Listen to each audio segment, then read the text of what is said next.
Howdy folks, today I'm going to show you how to rig up a tube craw, which I consider one of the most effective baits you can use in the bayous, and I'm sure they'd be effective in other locations as well. So let me show you how to rig this up. It's fairly simple, and like I said, it's very effective. Things you're going to need to rig it: of course, you're going to need a slip sinker.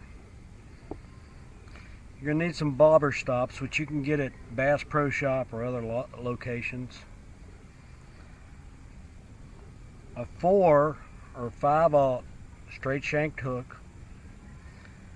A tube rattle, a single BB, and I think this is effective because the click that it makes is very similar to a click that a crawfish makes. And of course a tube craw.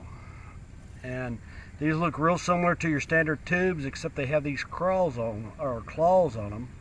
And I can tell you, something about these claws that make this bait something else. So let's rig it up here. Now the first thing we're going to do is we're going to take some braided line and we're going to slip it through the loop here on the bobber stop and pull it back like so. And then just pull your stop up on the line. Now I'm going to tell you that if you're using mono, when you do that, it's going to kink your line and it's going to kink it bad, and you need to cut that off. Now on braid, it doesn't affect the braid at all, so we can just go on. Now the next step is to put the slip sinker on. Now a lot of times you'll see these slip sinkers, the hole isn't on the top isn't very good, so you can take your hook point and stick it in there and it'll open that hole up for you. Slide your slip sinker on. And now we're going to tie our hook in place. And I generally use, for braid line, I use a Palomar, which is very quick to tie most of the time. And I generally wet it, but I'm not going to wet it here. So we have it tied. And we're going to take some scissors and cut off that tag in.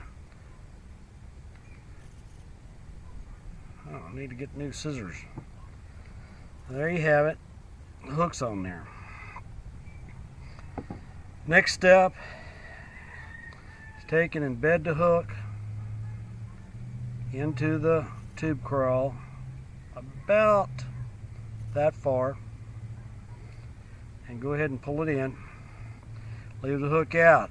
Now you take your rattle. The tubes are hollow. You just insert that rattle and you work it all the way up to the top of the bait.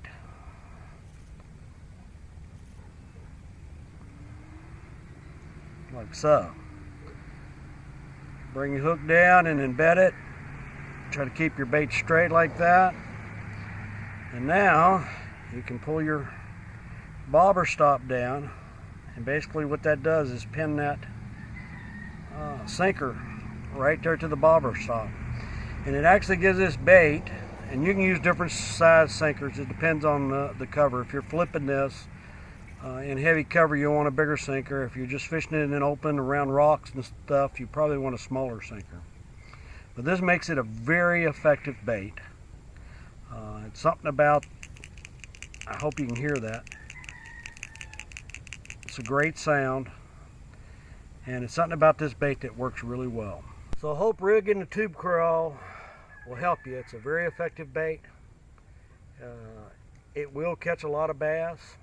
It's a more subtle bait than a lot of the others out there, so if the fish want a little more subtle bait, try a tube craw. It'll work for you, guaranteed. And hey, don't forget to spread a little liquid mayhem on it, especially the crawfish. And soon they'll have the new garlic crawfish out, which is my personal favorite, as I requested it. So y'all take care, and until next time, tight lines, and hey, take a kid fishing. Bye.